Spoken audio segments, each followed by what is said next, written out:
Hi friends, Divya ज्ञान channel में आपका हार्दिक स्वागत है। मैं हूं पंकज राय। आज मैं आप सभी के लिए प्रैक्टिस पेपर सेट 1 लेकर के आया हूं। इस पेपर में कुल 30 प्रश्न हैं जो विभिन्न प्रतियोगी परीक्षाओं को ध्यान में रख करके बनाए गए हैं। इसमें वे अभ्यर्थी भी लाभान्वित होंगे जो टीजीटी, पीजीटी या नेट के लिए अप्लाई किए हैं। तो आइए शुरू करते हैं आज का पहला प्रैक्टिस पेपर सेट। इसमें पहला प्रश्न है, नासिकेतोपाख्यान के रचयिता कौन है?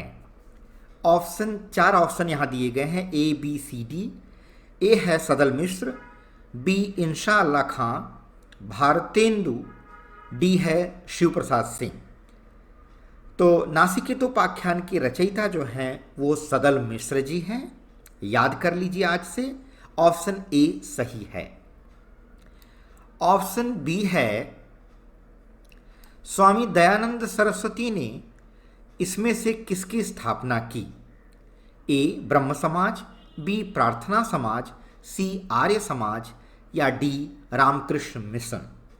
तो जान लीजिए कि स्वामी दयानंद सरस्वती, जिनके नाम से डीएवी स्कूल और कॉलेजेस चलते हैं, उन्होंने आर्य समाज की स्थापना की थी। ऑप्शन सी सही है, आर्य समाज। अगला देखते हैं, प्रश्न संख्या 3। सरकारी कामकाज की वह भाषा जिसे संविधान ने सरकारी कामकाज के लिए स्वीकृत किया है, क्या कहलाती है? तो जान लीजिए, जो सरकारी कामकाज की भाषा होती है उसे राष्ट्रभाषा नहीं कहते, उसे संपर्क भाषा नहीं कहते, उसे राज्य भाषा नहीं कहते। इस संदर्भ में ऑप्शन डी सही है, उसे राजभाषा कहते हैं। तो जान लीजिए, हिंदी हमारी राजभाषा है। प्रश्न संख्या 4। प्रश्न संख्या 4 है, किसी देश के बहुसंख्यक लोगों की भाषा कहलाती है? ऑप्शन ए राजभाषा, राष्ट्रभाषा, ऑप्शन सी मातृभाषा या ऑप्शन डी मानक भाषा।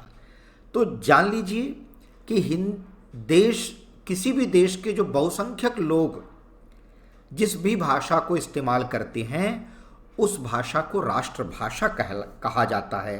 तो इस तरह से ऑप्शन बी सही है। प्रश्न संख्या 5। शुक्ल जी ने कालों का नामकरण किस आधार पर किया है?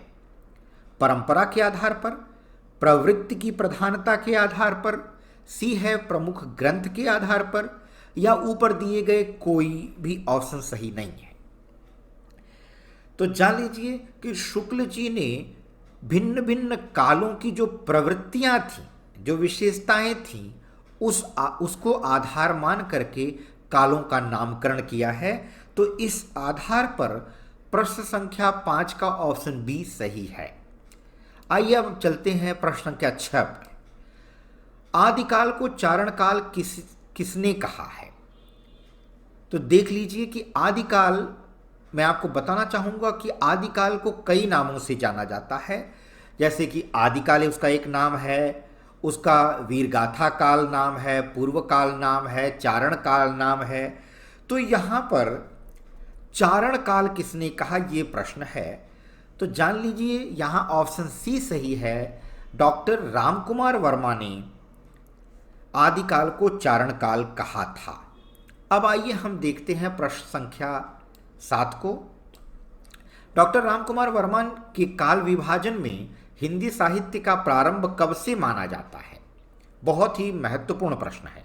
ऑप्शन ए है 700 विक्रमी संवत, आज 750 विक्रमी संवत, 1000 विक्रमी संवत या 1050। तो इसमें सही उत्तर है ऑप्शन बी 750 विक्रमी संवत। प्रश्न संख्या 8 देखते हैं। विठेवा, जिनको महाराष्ट्र में विठोवा भी कहा जाता है, का भक्त किसे माना जाता है? ऑप्शन ए है ज्ञानदेव, बी नामदेव, सी चैतन्य महाप्रभु या डी विवेकानंद। तो इसका सही उत्तर है नामदेव जी। नामदेव जी महाराष्ट्र के प्रसिद्ध संत थे और वे विठोबा के भक्त भी थे। प्रश्न संख्या 9 देखते हैं। भक्तमाल के अनुसार रामानंद के कितने शिष्य थे? 8, 9, 10 या 12? तो इसका सही उत्तर है 12। भक्तमाल के अनुसार रामानंद के कुल 12 शिष्य थे। प्रश्न संख्या 10 पर चलते हैं। तानसेन के गुरु कौन से आचार्य माने जाते हैं? ए स्वामी हरिदास, बी निम्बार्क, सी वल्लभाचार्य या डी हित हरिवंश? तो सही उत्तर है तानसेन के जो गुरु थे वे स्वामी हरिदास थे। आइए अब 11वें प्रश्न को देखते हैं। इनमें से क्षेमेंद्र की रचना कौन सी है जिसमें राम कथा है? यह प्रश्न है कि क्षेमेंद्र की कौन सी रचना में राम कथा है। ए है रामायण मंजरी, बी है प्रसन्न राघव, सी है राघवनैषधीय और चौथा डी ऑप्शन है जानकी हरण। तो मैं बताना चाहूँगा कि ऑप्शन ए सही है। इसको याद कर लीजिए, बहुत ही इंपॉर्टेंट प्रश्न है। कई बार यह नेट, टीजीटी और पीजीटी एग्जाम में पूछा जा चुका है। क्षेमेंद्र की रचना जिसमें राम कथा है वह है रामायण मंजरी। आइए प्रश्न संख्या 12 देखते हैं। प्रश्न संख्या 12 है प्रसन्न राघव के रचयिता का नाम बताइए। ए जयदेव, बी केशव, सी दिंगनाज, डी प्रवर सेन। तो चारों ऑप्शन ध्यान से देखिए और सोचिए कि कौन सा ऑप्शन सही है। प्रसन्न राघव के रचयिता का नाम। मित्रों, इस प्रैक्टिस पेपर सेट में मैंने जो भी प्रश्न इंक्लूड किए हैं वे सारे बहुत ही महत्वपूर्ण हैं। मैं आपसे रिक्वेस्ट करूंगा कि इनको बार बार रिवाइज करिए। कुछ प्रश्न ऐसे हैं जो स्मृति या याद करने पर आधारित हैं, उनको अच्छी तरह से याद कर लीजिए, नोट्स बना लीजिए आप चाहें तो, और इनको कर डालिए। और मैं कंटिन्यू आपको प्रैक्टिस पेपर सेट देता रहूँगा ताकि आप हिंदी से रिलेटेड हर एक प्रतियोगी परीक्षा में आसानी से अच्छे अंक प्राप्त कर सकें। तो चलिए प्रश्न देखते हैं। प्रसन्न राघव के रचयिता का नाम क्या है? उत्तर क्या होगा? जयदेव, केशव, डिंगनाग या प्रसव सेन? तो सही उत्तर है जयदेव। प्रसन्न राघव के रचयिता जयदेव जी हैं। अगला प्रश्न है प्रश्न संख्या 13। आचार्य शुक्ल ने, बहुत ही महत्वपूर्ण प्रश्न है ये, वेरी वेरी इंपॉर्टेंट। आचार्य शुक्ल ने रीतिकाल का प्रवर्तक किसे माना है? ज़्यादातर प्रतियोगी परीक्षाओं में अक्सर आप पिछले सालों के प्रश्न पत्र उठा करके देखेंगे तो यह प्रश्न अक्सर पूछा गया है, आचार्य शुक्ल ने रीतिकाल का प्रवर्तक किसे माना है? प्रश्न है, उत्तर है, ऑप्शन दिए गए हैं केशव, बी चिंतामणि, सी मतीराम या डी ग्वाल को। तो इसमें चिंतामणि सही ऑप्शन है, बी।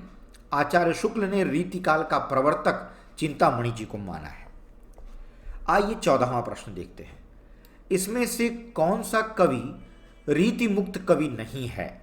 ऑप्शन ए है घनानंद, बी भूषण, सी बोधा या डी आलम? तो ऑप्शन बी सही है, भूषण। ये रीति मुक्त कवि नहीं है। हालांकि इनके बारे में अगला प्रश्न भी हम विचार करेंगे जिससे आपको ये प्रश्न का उत्तर ज़्यादा क्लियर हो जाएगा। तो रीति मुक्त कवि भूषण जी नहीं है, ये रीति प्रधान कविताएं भी लिखते थे। आइए देखते हैं 15वां प्रश्न। रीतिकाल में वीर रस की कविता करने वाला कवि इसमें से कौन है? 14वें प्रश्न में मैंने अभी आपको ये बात बताई कि एक बार देख लीजिए 14वां प्रश्न फिर से। रीति मुक्त कवि नहीं है भूषण जी। तो भूषण जी रीतिकाल के भी कवि माने जाते हैं और वीर रस की भी कविताएं लिखते थे। तो आदिकाल में भी इनकी कविताओं की महिमा देखने को मिलती है, जहां इन्होंने शिवाजी के बारे में कविता लिखी थी कि साजी चतुरंगिनी शयन यंग में उमंग भरी सरजा, शिवाजी जंग जीतन चलत हैं। वीर रस प्रधान कविता थी वो। तो 15वां प्रश्न एक बार फिर से मैं आपके सामने ला रहा हूं। रीतिकाल में वीर रस की कविता करने वाला कवि इसमें से कौन है? तो सही उत्तर है भूषण, डी। तो जान लीजिए, भूषण जी एक ऐसे कवि थे जो रीति प्रधान और वीर रस प्रधान दोनों तरह की कविताएं करते थे। यह प्रश्न बहुत ही इंपॉर्टेंट है और कंफ्यूज करने वाला भी है, तो जरा इस पर ध्यान दीजिएगा, प्रश्न संख्या 14 और 15 पर। अब आते हैं प्रश्न संख्या 16 पर। उर्दू के समर्थक फ्रांस के विद्वान कौन थे? वह कौन सा फ्रांस का विद्वान था जो उर्दू का समर्थक था? बड़ा इंपॉर्टेंट प्रश्न, अक्सर प्रतियोगी परीक्षाओं में पूछा गया है, देख लेते हैं। गियर्सन, गारसा दतासी, मैक्स मुलर या मैकाली? सही उत्तर है ऑप्शन बी, गारसा दतासी। प्रश्न संख्या 17 पे आते हैं। राजा भोज का सपना पुस्तक के लेखक कौन है? पुस्तक का नाम है राजा भोज का सपना। इस पुस्तक के लेखक कौन है? तो मित्रों, जब भी आप लेखकों के बारे में पढ़ें, उनके जन्म मृत्यु, उनकी रचनाओं के बारे में पढ़ें, तो जरा ध्यान दें कि वो किस काल के थे और उन्होंने कौन कौन सी पुस्तकें लिखी हैं। अगर ये एक बार आप कंठस्थ कर लेते हैं तो आपको कई प्रश्नों के सॉल्यूशन अपने आप मिल जाते हैं। तो यहाँ पर राजा भोज का सपना जो पुस्तक थी वह किसने लिखी है? राजा शिव प्रसाद सितारे हिंद ने लिखी है या लाला श्रीनिवास होना चाहिए, लाला श्रीनिवास दास ने लिखी है, इंशाअल्लाह खां ने लिखी है या राजा लक्ष्मण सिंह ने लिखी है? तो इसका सही उत्तर है राजा शिव प्रसाद सितारे हिंद ने राजा भोज का सपना नामक पुस्तक लिखी थी। तो राजा राजा से ध्यान दीजिए, लेकिन यहाँ राजा लक्ष्मण सिंह भी ऑप्शन डी में दिया गया है, इसलिए कंफ्यूज मत होइएगा। सही उत्तर है राजा भोज का सपना। आइए देखते हैं प्रश्न संख्या 18। इतिहास तिमिर नाशक पुस्तक के लेखक का नाम क्या है? Option A Bharatendu, option B Balkrishna Bhatt, option C Pratap Narayan Mishra या ऑप्शन डी राजा शिव प्रसाद सितारे हिंद? तो ऑप्शन डी सही है, राजा शिव प्रसाद सितारे हिंद। आइए प्रश्न संख्या 19 देखते हैं। किस कवि को एक भारतीय आत्मा उपनाम से जाना जाता है? बहुत ही महत्वपूर्ण प्रश्न है। एक बार मैं फिर से रिपीट करता हूं इस प्रश्न को। किस कवि को एक भारतीय आत्मा उपनाम से जाना जाता था? Option A Ram Naresh Tripathi, option B Balkrishna Sharma Navin, Maithili Sharan Gupt या माखनलाल चतुर्वेदी? तो मित्रों, माखनलाल चतुर्वेदी एक ऐसे कवि थे जिनको एक भारतीय आत्मा उपनाम से जाना जाता था। याद रख लीजिए इनका उपनाम, माखनलाल चतुर्वेदी जी का। प्रश्न संख्या 20 है, बहुत इंपॉर्टेंट। अब आप कहेंगे मैं हर एक प्रश्न को इंपॉर्टेंट बोलता जा रहा हूं, तो मैं आपसे पहले ही बता दिया हूं कि इसमें से 30 के 30 प्रश्न इंपॉर्टेंट है। कुछ जो बहुत इंपॉर्टेंट है वहां पे मैं कह रहा हूं महत्वपूर्ण, बहुत ही महत्वपूर्ण है, ध्यान दीजिए। प्रश्न संख्या 20 बड़ा कंफ्यूज करने वाला रहता है, अक्सर लोग ध्यान नहीं देते और छोटी छोटी गलतियां कर बैठते हैं। ऑपरेशन थिएटर सी, मैं रिपीट कर रहा हूं, ऑपरेशन थिएटर सी जो हर काम करते हुए चुप है, इस पंक्ति में नई कविता की कौन सी प्रवृत्ति परिलक्षित हो रही है? ए नवीन विषय, बी नवीन प्रतीक, सी नवीन उपमान या डी नवीन बिंब? तो सही उत्तर इसका है सी नवीन उपमान। आइए अब देखते हैं अगला प्रश्न। प्रश्न संख्या 21। इसमें से कौन प्राचीनतम भाषा है? अब यहां देखिए, यहां भाषा, हिंदी भाषा से रिलेटेड जो प्रश्न आते हैं 21 से लेकर के 30 तक, वो मैंने उसमें डालने की कोशिश की है, इसलिए बहुत ध्यान दीजिए। ये टीजीटी, पीजीटी और नेट एग्जाम में कई बार पूछे जा चुके हैं। अगर आप विश्वास नहीं होता है तो चेक कर लीजिएगा। इसमें से कौन प्राचीनतम भाषा है? ए संस्कृत, बी प्राकृत, सी वैदिक संस्कृत या डी अपभ्रंश? सी वैदिक संस्कृत प्राचीनतम भाषा है। मित्रों प्रश्न में देखिए, प्राचीनतम शब्द का इस्तेमाल किया गया है, प्राचीन नहीं। प्राचीनतम यानी सबसे पुरानी, तो वैदिक संस्कृत सबसे पुरानी भाषा है। संस्कृत, प्राकृत, वैदिक संस्कृत और अपभ्रंश में इन चारों में सबसे पुरानी है वैदिक संस्कृत। आइए 22वां प्रश्न देखते हैं।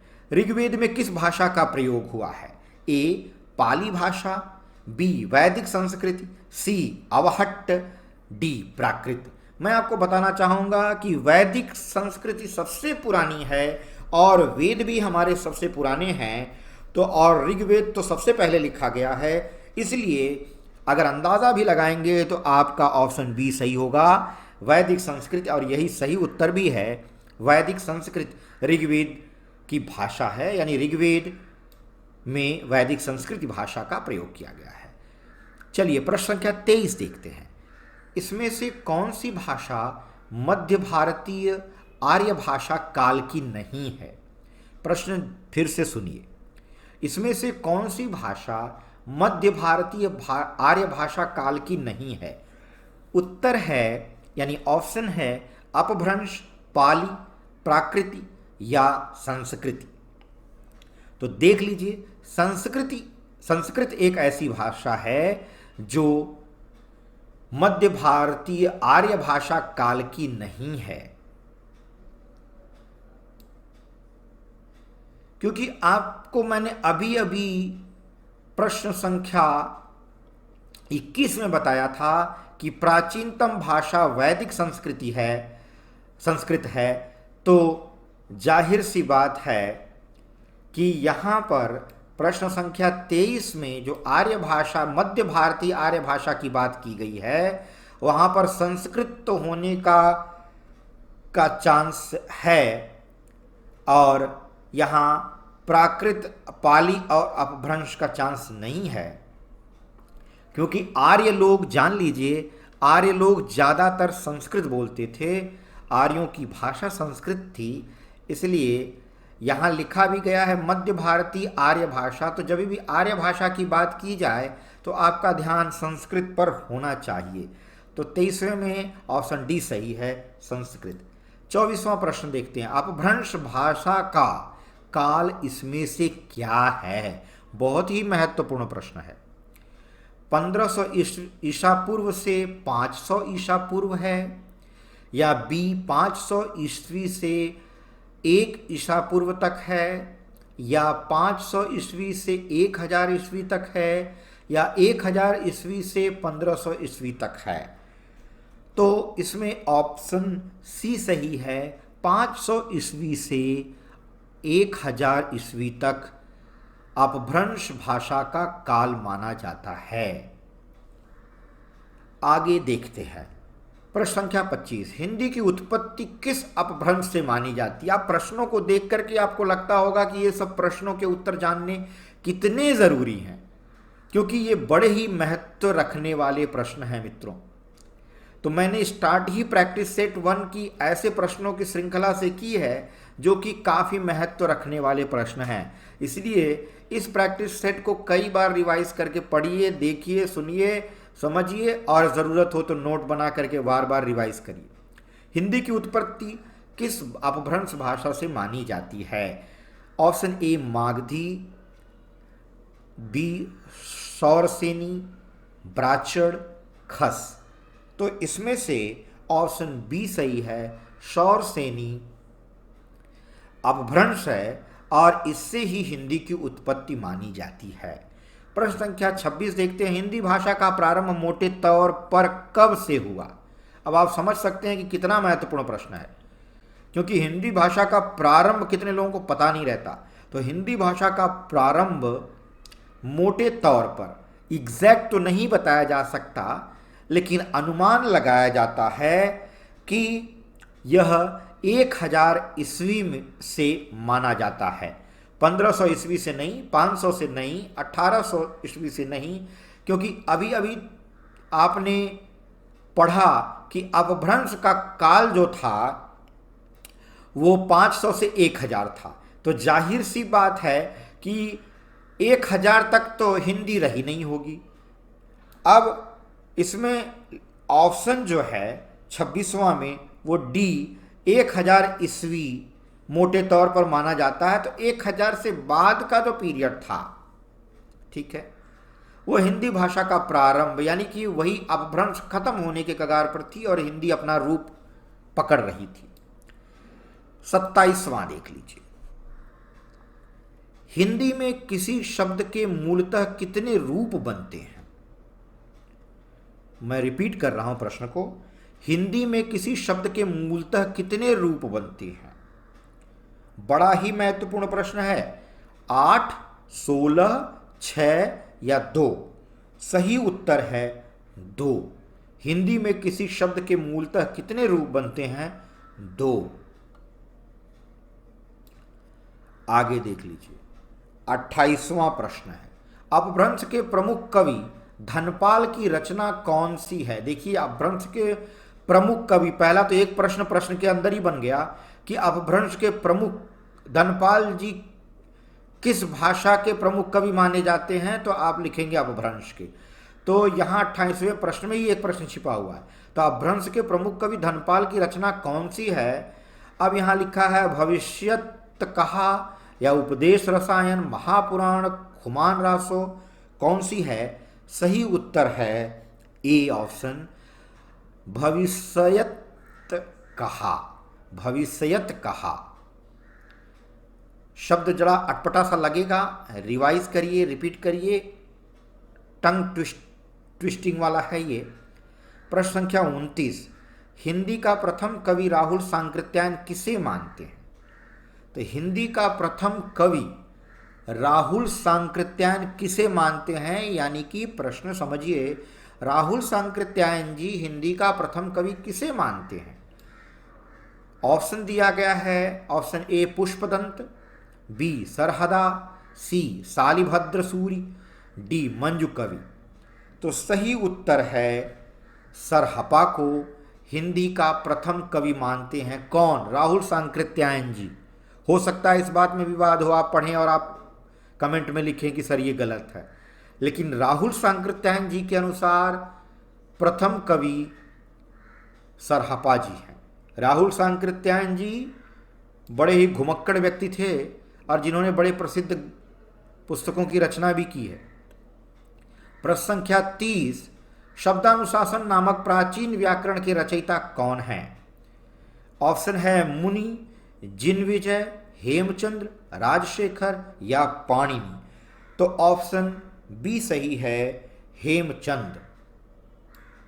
तो मित्रों, मैं समझता हूं कि आज का ये प्रैक्टिस पेपर सेट आपके लिए काफ़ी लाभान्वित साबित होगा और आगे भी मैं ऐसे ही प्रैक्टिस सेट पेपर आपके लिए लेकर के आऊँगा। तो ऐसे सारे विद्यार्थी जो लोग टीजीटी, पीजीटी या नेट परीक्षा में भी बैठे हुए हैं, उनको भी ध्यान में रख करके मैं ऐसे पेपर सेट बना रहा हूं ताकि नेट के अभ्यर्थी भी उसको आसानी से पढ़ सकें और समझ सकें, उनके सिलेबस से भी टैली करे वो, प्लस टीजीटी और पीजीटी के अभ्यर्थी भी उसको पढ़ करके अपनी परीक्षा में सफलता प्राप्त कर सकें। तो आशा है कि आपको ये वीडियो आज का पसंद आया होगा। आगे मैं फिर से नई वीडियो के साथ आपसे फिर मिलूँगा। तब तक के लिए धन्यवाद।